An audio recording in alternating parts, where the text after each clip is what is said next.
Okay, hey everybody, and welcome back. I'm going to adjust something real quick.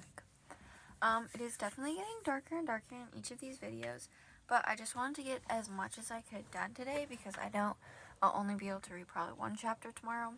So, welcome back. This is Tone Deaf by Olivia Rivers, and we are on chapter 5, Allie's perspective still, and we are on page 37, and the chapter ends on page 46.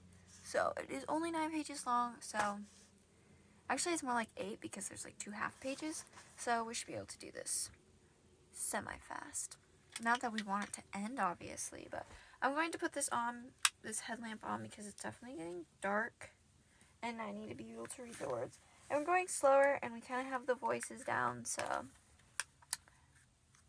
let's do this. Okay.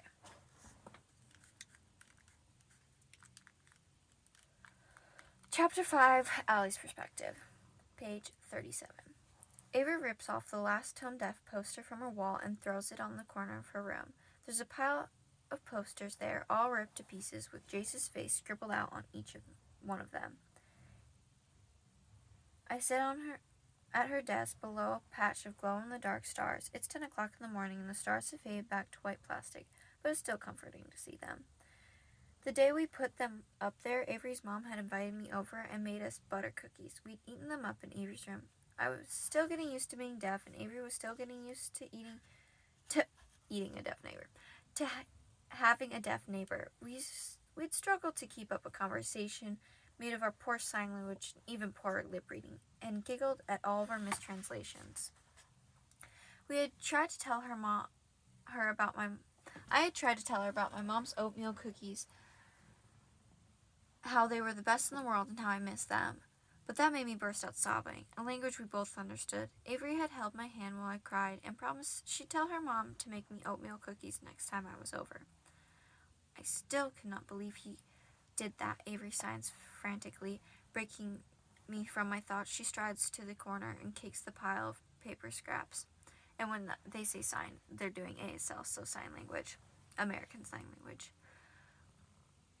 She strides over to the corner and kicks the pile of paper scraps. Then she stomps on one of the posters of Jace's head. What a butthole. I absently doodle on a piece of binder paper and try to ignore her outburst. I should have known better than to tell her what happened last night. As soon as I knocked on her door this morning, she'd burst into a fit of anger toward Tone Deaf. Then she noticed my face and burst into another fit. 30 minutes later, the face because she has a bruise because her dad slapped her. 30 minutes later, she still can't decide who she hates more, my dad or Jace Beckett. She seems to be leaning towards Jace at the moment. I try drawing a puppy, something cute and cuddly and comforting, but I keep focusing too much on the eyes. They turn piercing and light-colored. I crumple up the paper and throw it at the corner with the other scraps of uselessness. Let it go, Avery, I said. He's not worth the time. She throws her hands up in the air. You're right, he's not worth the time, she signs. Her signing is slower than mine, but after 4 years of taking ASL classes, she's close to fluent. She never got the specialized tutoring in an ASL that I received, but she still decided to take ASL as her second language choice in high school. I can't believe I spent 2 years swooning over that guy. She made a disgusted face and shakes her head, abruptly turning away from me. I pull out another piece of paper and start doodling a kitten. What I really want to work on is the lion I've been meticulously drawing for the past week. It's actually turning out pretty well, even though half of my room is now covered in charcoal pencil dust, and I'm itching to finish it. But I left the drawing and all my art supplies back at my house, so binder paper and a mechanical pencil will have to do. My sketch kitty is sleepy with very closed, very non-Jace eyes. I don't tell Avery what I'm thinking, that I can't believe she wasted all that time either. How many times did I tell her to lose the tone deaf obsession? Like 10,000. But she wouldn't listen. If she'd listened, then I never would have gone to that concert, and Jace never would have.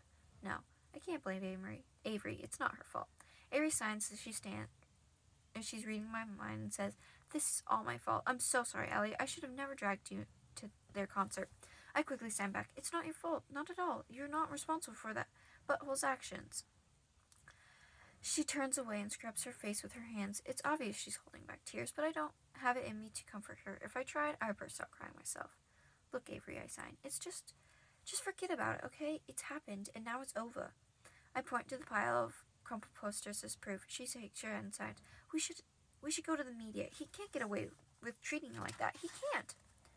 I roll my eyes and scribble out the cat. It looks so lopsided and pitiful, and I don't have the patience to fix it. If you heard Jace's treated someone like that, would you have believed it 2 days ago? Yes, of course.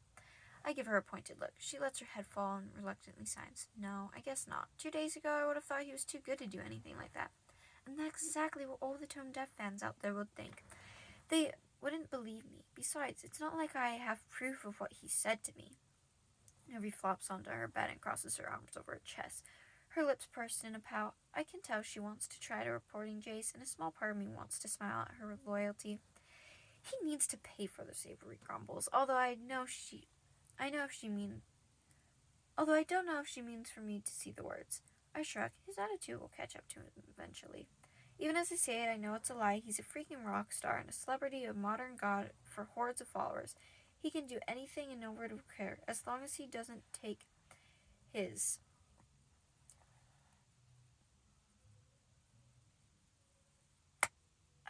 poop to someone like me. Someone who doesn't matter.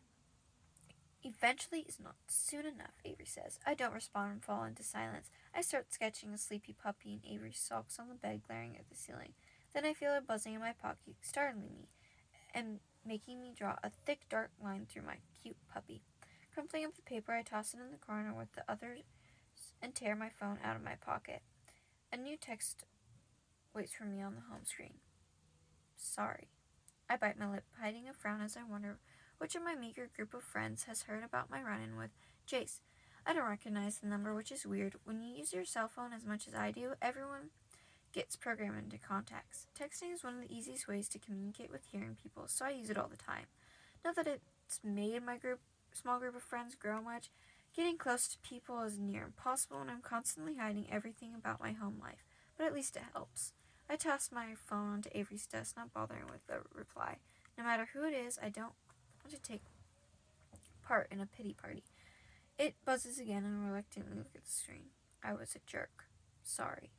What the? No, it can't be Jace. He doesn't know my number, and if he did, I don't think a butthole like him would even bother with an apology. Avery taps my shoulder. I turn to find her standing beside me, hands on her hips, lips still in a pout. We need to do something, Ellie. She trails off as she sees the text on my phone. Who is that? Shrug, I don't know. Wrong number, she asks, although her frown is just as suspicious as mine. Probably. The phone buzzes again. Allison, come on. My heart picks up its pace. No, it's not a wrong number, and as far as I know, there's no one else it could be apologizing to me. No one other than Jace. I reach for the phone, but Avery grabs my arm at the desk and chair and spins it so I'm facing her. No, she says.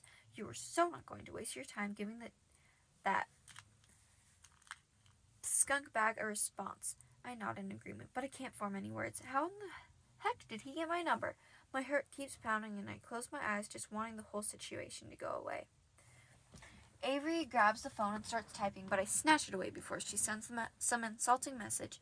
I hug the phone close to me and wag my finger at her. We are not going to get in a pissing war with him. I say it out loud so she can't pretend to misunderstand me. Like you said, he's not worth our time. She throws her hands up and glares at me. I'm so used to exasperating Avery, but I've rarely seen her like this. She looks genuinely upset with me. Let me talk to him. No, this is something I need to deal with myself. He insulted me. He flipped me off, and so it should be me who deals with him.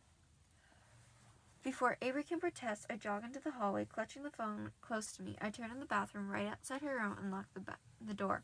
Taking a deep breath, I sit on the edge of the bathtub. Vibrations run through the tile, and I know Avery is outside banging on the door, trying to get me to come out. I pull out the phone and erase the part of the message Avery already typed. Once the last swear is cleared from the screen, I start my own message. How did you get my number? The response comes almost instantly. Ticket sale records. I groan.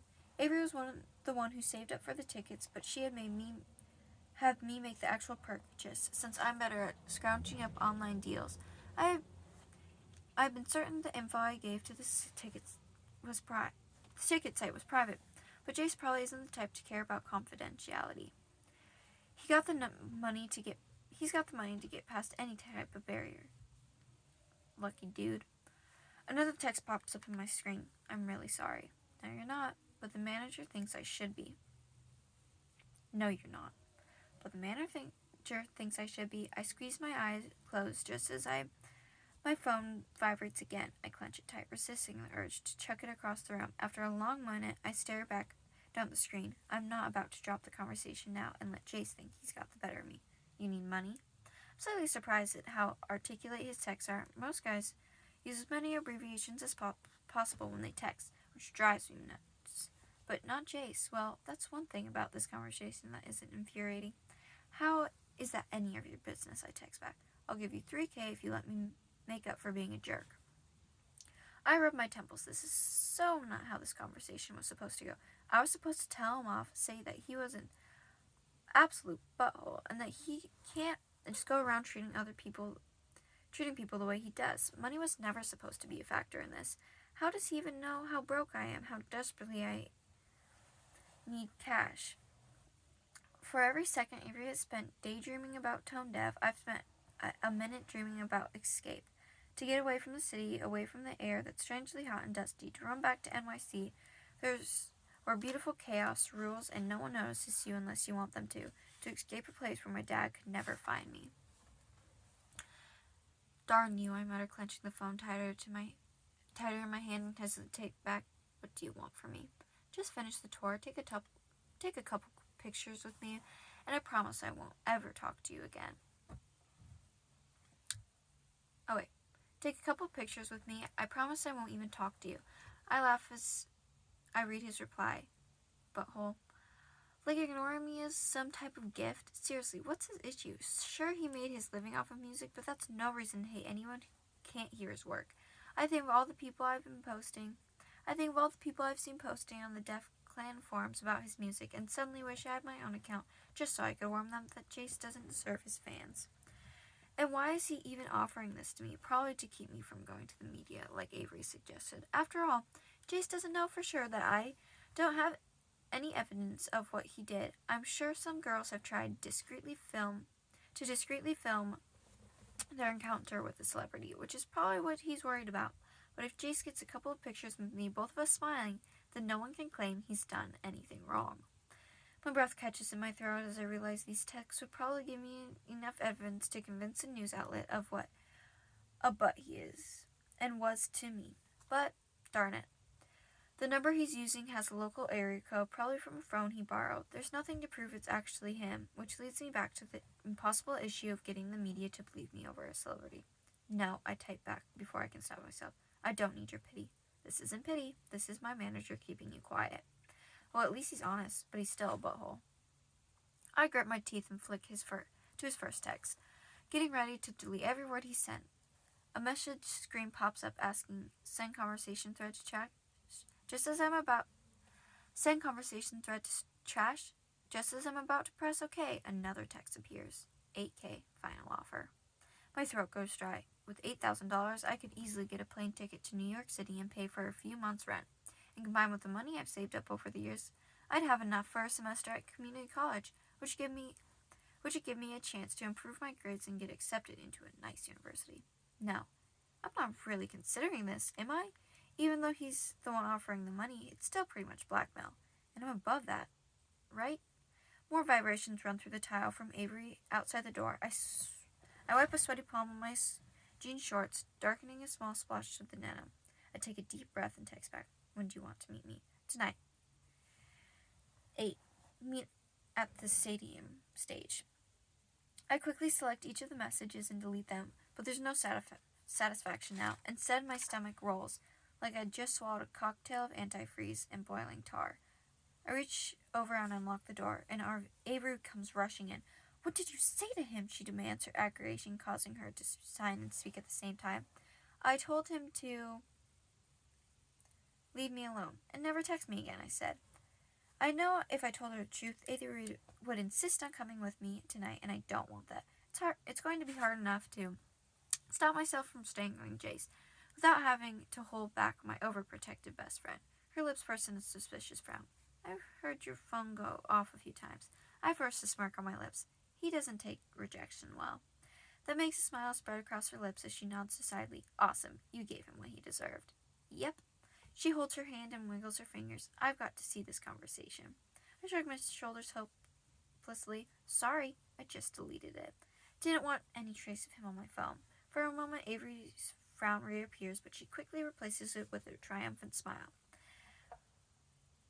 Then she runs over and envelops me in a hug. My bruised cheek presses against her shoulder, and I try not to cringe. I hug her back, driving away whatever remaining suspicion she has. I try to push away my guilt over the lies I've just told. Jace Beckett, you better come through on your end of the bargain. That is the end of that chapter. Next will be chapter 6 from Jace's point of view.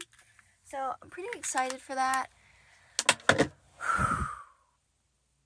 Alright, that was a lot though, but we just read like 10 pages, well like 9 pages, and I'm going to be, so her voice may seem all over the place, but she's just kind of said at the beginning of the book that like not hearing her voice for like 7 years does something to it, so I'm kind of gonna be like Britishy sometimes, but like American, because like it just changes, because she never really knows what it sounds like. She doesn't know what it sounds like. So that's that. Thanks for joining me, and that was chapter 5 of Olivia Rivers, Tone Deaf. So subscribe if you liked it, like it below, and if you didn't, just don't do anything. And I also take recommendations, so if you have a book that you want, just tell me, and bye for now.